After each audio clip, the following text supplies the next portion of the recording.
Trip Grooms got at me on Twitter and asked, does Clemson make the college football playoff this season? Now, really quick side note, we're doing these right now on my Twitter page, at JD Pickell. Go find this tweet. I'm saying, hey, we got 90-ish days left till college football. Want to hear from y'all. Want to answer your questions.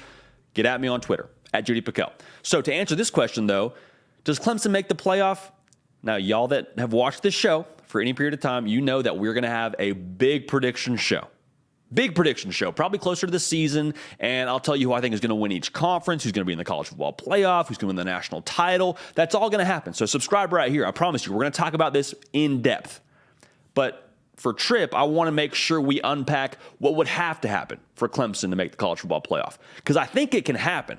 I think Clemson has the roster and the opportunity in the ACC to make the college football playoff. We've seen them do it before, but what would go into this?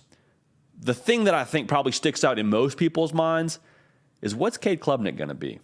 You know, I mean, we saw really good Cade Klubnik against UNC, and UNC isn't, necessarily playing 85 Bears caliber of defense. And then we saw him struggle a little bit against Tennessee, and Tennessee probably took advantage of his youth in that stage, and it was a big spot for him. So bottom line, I don't think we totally know what Cade Klubnik's going to be just yet. We know he's extremely talented.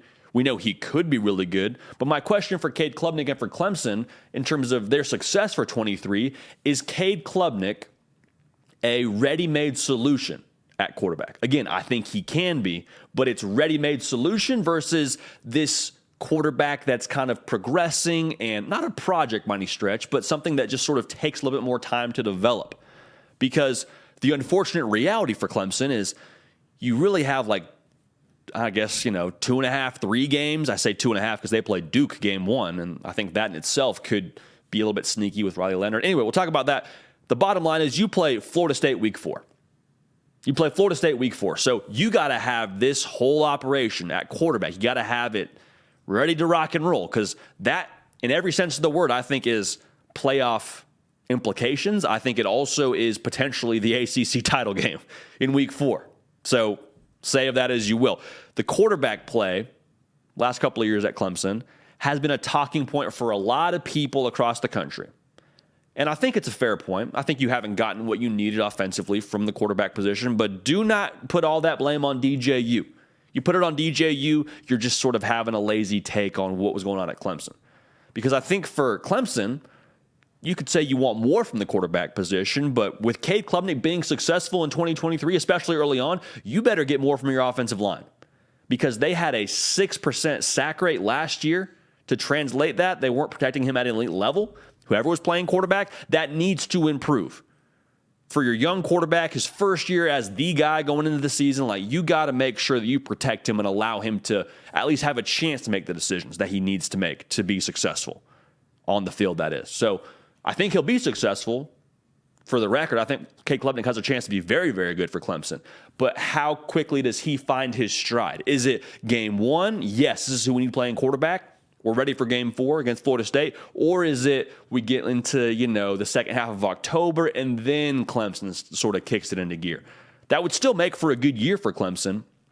But with the way that the regular season works right now in college football, hey, man, week in and week out, you lose one game, especially in the ACC, and your fate for the college football playoff ends up being in someone else's hands. So Cade Klubnik and how quickly he hits the ground running, very, very big factor for Clemson making the college football playoff. But you probably already knew that. Really quickly, make sure you're locked in right here. Clemson fans, we've had a lot of y'all join us over the past few months, so we're grateful for that. We're live tomorrow morning at 10 a.m. Central, 11 a.m. Eastern. Subscribe, hit the bell so you don't miss when that happens. We'd love to have you here. We're getting the live chat. We'll have a good time. Also, follow me on Twitter so you can so you can get your questions here so we can answer them in video format as we're doing right now for our good friend Trip. And then also follow me on Instagram at JD Pickell. So the other piece that goes into this, and we've been kind of talking about this for a little bit with Clemson, but this wide receiver room, outside of Antonio Williams, they need someone to really stretch the field. And I don't know that person isn't already in the room.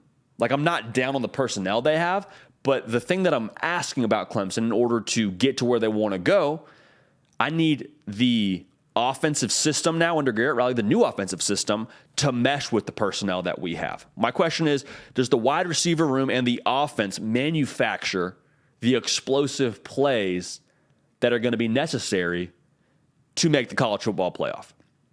Okay, you tracking with me? Will Shipley's a grown man.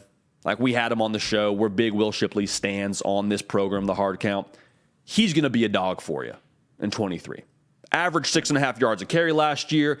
He's going to be a bell cow for you yet again. You know what you're getting with him. But when you have a back that averages 6 yards a carry, what do defenses then have to do? Tale as old as time. The safeties, they got to start helping out. Safeties don't like to help out in the run game. The majority of them that I've met, at least, they don't like sticking their nose in there and trying to tackle big Will Shipley. So when that happens, what do we have to do as an offense? Play action. A lot of real estate behind the safety who's now stepped up. We got to hit the home run ball. Cade Klubnik, I have every confidence in the world, can hit that hit that home run ball pretty frequently. The question I have for the wide receiver room, do you have someone that can win one-on-one and then go make that play on the home run ball? Go separate and win on the home run ball? Because I don't think it takes a 4-2 speed kind of guy. I don't think you need, the burner on the outside to go and get it. You need someone who's going to win one-on-one and go catch the football. Like, we can do this with a 4-5 guy if we have to. That's my question, though. Is it Bo Collins? And I don't pretend to know Bo Collins 40 times. So, Bo, if you're sub 4-5, even better. Antonio Williams, proven he can be that guy. But that has to happen because that allows your offense then to be multiple. It allows your defense then, or your offense to set up the defense and make them pay when they put their hand in the cookie jar. That's how we want to live if we're the Clemson offense. Will Shipley's going to give you the chance to do it. He's going to force there to be extra guys committing to the run game. Phil Maffa, another guy, will force your defense to commit more to the run game. Cade Klubnik can make the pass. Do we have guys that can separate consistently and manufacture those explosive plays? Don't need a 4-2 guy. Just need enough to win on the outside and go get the rock. The last thing I want to know, though, the last thing I got to ask, Clemson's defense was good last year. We can all agree on that. I don't think I'm breaking any news to say Clemson Tiger defense was really good last year. My question, though, the secondary at times was inconsistent. Now, I understand they weren't all the way healthy throughout the course of last year. So, Clemson Tiger fans, if you're yelling at your TV screen right now or your laptop while you're watching YouTube at work, one, thank you. Two, I would tell you I understand. I understand it's not all just purely what you see on the field. But to that same token, there were games where you saw your secondary underperform and look leaky. Wake Forest, even though you won that game, it was not a pretty stat sheet.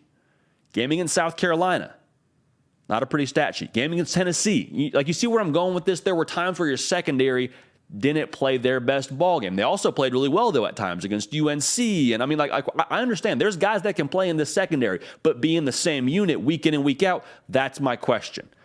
Because in your schedule, listen, there's a lot of good quarterbacks on this schedule for Clemson.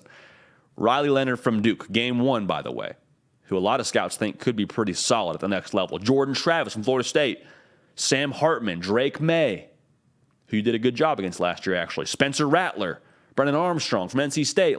There's a lot of quarterbacks here that if you don't bring it week in and week out, could end up being that kryptonite to this defense.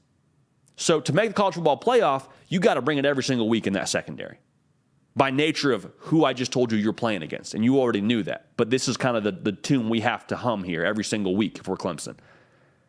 Cade Klubnik, got to hit the ground running. Wide receiver room, this offense is going to give you opportunities to win and make plays. Are there guys that consistently do that?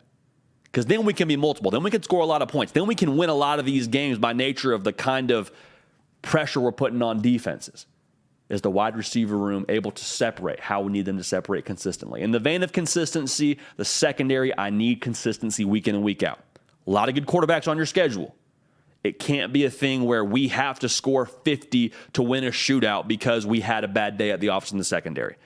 Staying healthy, also a very crucial storyline as well within that secondary. But all things being equal, Clemson, can they make the playoff? Absolutely. Is it going to be an easy task? By no stretch of the imagination. but I'm excited to see it. Again, we'll have a full prediction show for you. Do not worry about that in the slightest. Make sure you're locked in here and subscribe so you don't miss when we do have that prediction show. But we're live tomorrow morning, 10 a.m. Central, 11 a.m. Eastern. Going to be a good time. Looking forward to seeing all y'all there. Get in the live chat, get active, and we'll have a good time now. We love y'all. We appreciate y'all. We're going to keep this party rolling, and we will see y'all next time. Hey, y'all. Thanks so much for watching. Subscribe to the channel here to make sure you don't miss an episode of The Hard Count. Also, be sure to check out other videos on the On3 YouTube channel.